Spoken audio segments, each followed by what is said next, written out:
Hi, my name is Wentao Huang, a PhD candidate from National University of Singapore. Thank you for your interest in our recent work, a design-based exploration and evaluation for main memory hash joins in storage class memory. DRAM technology has hit a scaling wall. As the logic chip size continues to drop, it is becoming increasingly difficult to shrink the DRAM cell size while maintaining enough memory capacity. This scaling challenge has led to a growing memory demand-supply imbalance. The memory demand of modern data applications is growing at a very fast rate, while the DRAM's expansion speed fails to keep up with it. For instance, NLP model parameters are growing at a rate of 14.1 annually. In contrast, memory capacity is only expanding at an annual rate of 1.3. Moreover, the memory expansion rate also lags behind the rapid growth of CPU core counts. According to a recent study, CPU core counts doubles every 2 years, while the DRAM capacity doubles every 3 years. This results in a biannual decline of 30% in DRAM capacity per core. With this trend, future systems are likely to be bandwidth limited by inadequate memory capacity. Hence, we need to seek new approaches to overcome this scaling challenge.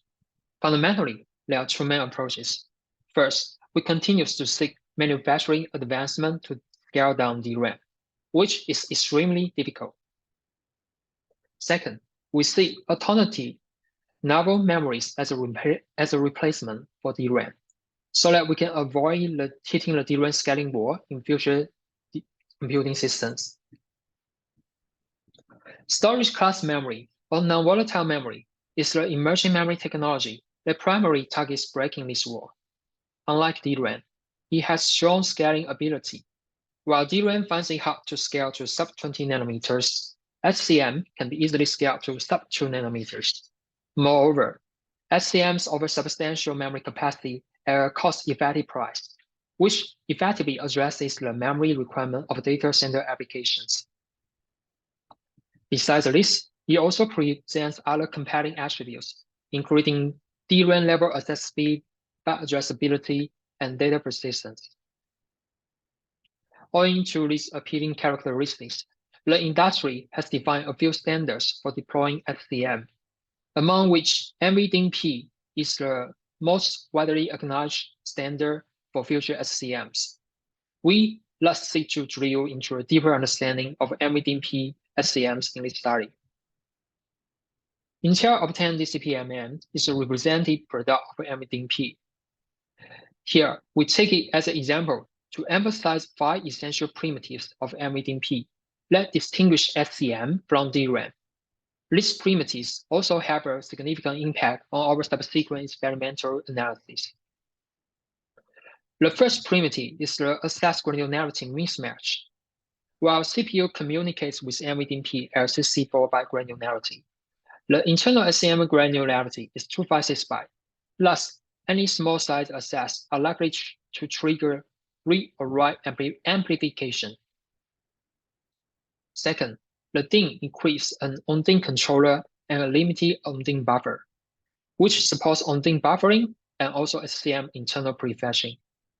Third, there exists a read-write asymmetry in SCM. The read bandwidth is usually several times higher than writes. Additionally, NVDP also exhibits high overhead in page fault handling, and it supports data persistence with specific persistent instructions. In the following slides, we'll explore how these primitives affect our study. Meanwhile, hash join has witnessed a surge of development in last decade. As memory becomes larger and larger, main memory hash join have garnered significant attention in both research and industry domains. Since I/O is no longer involved in the critical path, minimizing the cache slashing penalty has become the main design objective. 2 lines of hash join have been developed to achieve this goal.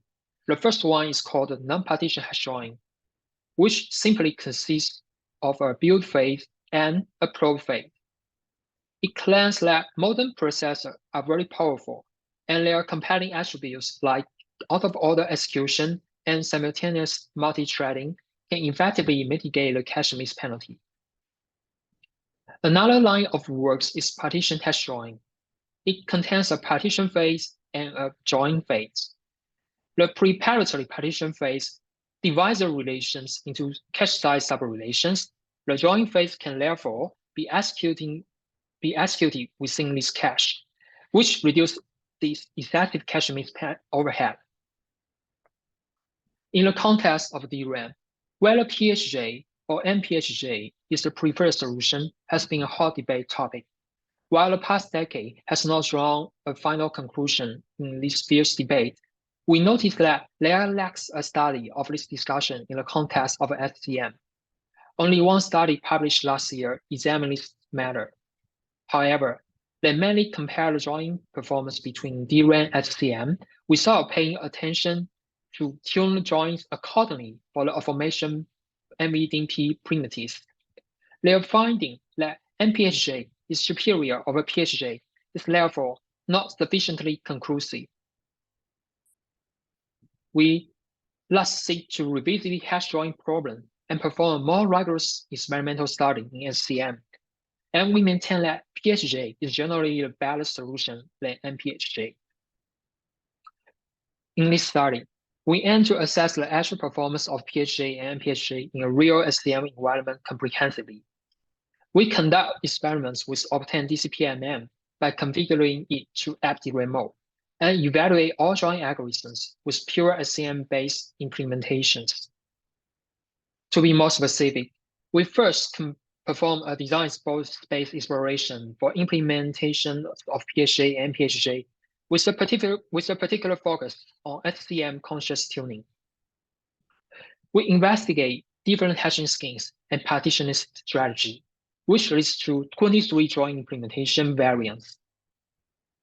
We then proceed to fine-tune these drawings across 5 NVDP primitives and 6 scaling effects. Through a few thorough experiments, we finally find out the best configurations of these drawings. Next, we employ these optimal configurations to conduct a rigorous and impartial evaluation. The evaluation is conducted on 18 synthesized workloads, which covers a wide range of parameters. And we also conduct experiments on TVCH benchmarks so that we can have a better assessment for these drawings. Overall, we found that almost all of the experiments validate that PHJ's superiority over NPHJ. Due to a time constraint, I can only present a few experimental results. The first experiment is about the drawing performance across different size ratios, which models different cardinality scenarios of the build side and the probe side. In this experiment, we compare PHJ and NPHJ across 3 size ratios, 1:16, 1:4, and 1:1, and we plot the results in this figure. The yellow bar denotes NPHJ, while all remaining bars represent PHJ with different partitioning strategies. Each bar contains 2 parts. The lighter color stands for runtime of the build or partition phase, while the darker colors denotes the runtime for probe or the drawing phase. We can observe that PHJ generally outperforms NPHJ by a large margin. As the size ratios increase, all drawing runtime deteriorates badly, especially for NPHJ. The reason is twofold. First, SCM is write susceptible. When the build size increases, NPHJ incurs more writes over SCM, which wastes the precious SCM write bandwidth, and thus greatly harms its build phase performance. Second, NPHJ's write is performed at a tuple granularity, which suffers from notorious write amplification. However, a well-tuned PHJ can leverage persistent instruction or non-temporal stores to perform writes at SCM's internal granularity, hence results in a higher utilization of precious SCM write bandwidth, and therefore leads to a better write efficiency for the overall performance. Consequently, PHJs are more powerful than NPHJ. Another advantage of PHJ stems from SCM's byte addressability. With byte addressability, we can adopt a late materialization method to perform drawing on key pointer pairs. Unlike canonical joins that carry non-essential attributes during processing, the pointer-based joins allows us to retrieve necessary attributes only when needed. These schemes reduce a great amount of SCM reads and writes. In order to validate this benefit, we vary the tuple size from 16 bytes to 512 bytes in these experiments. In particular, we compare PHJ versus NPHJ with two represented pointer-based implementations, a pointer-based implementation of NPHJ and a pointer-based PHJ with radius partitioning. The results are shown in this chart. Note that the gray shades denotes the additional retrieving phase of rate materialization. From the chart, we have the following observation.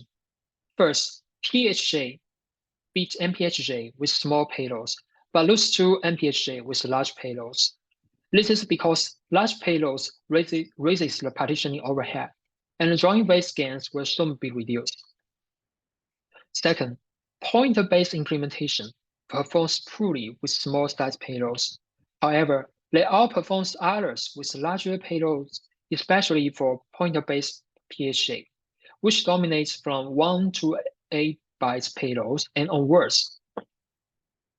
The reason behind this success is the closed-loop partitioning saving by using key pointer pairs.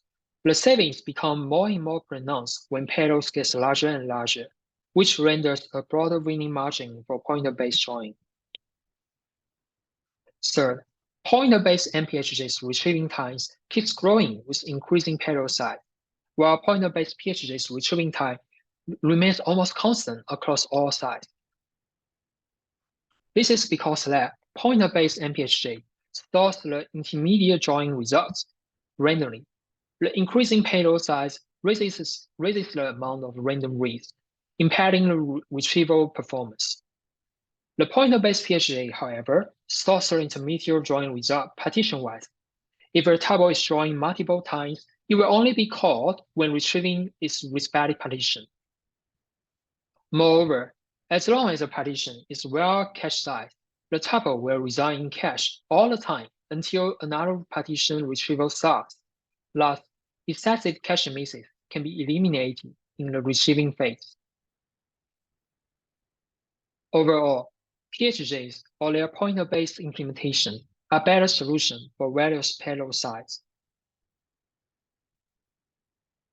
In addition to these aspects, we explore partitioning performance concerning SCM's write constraint.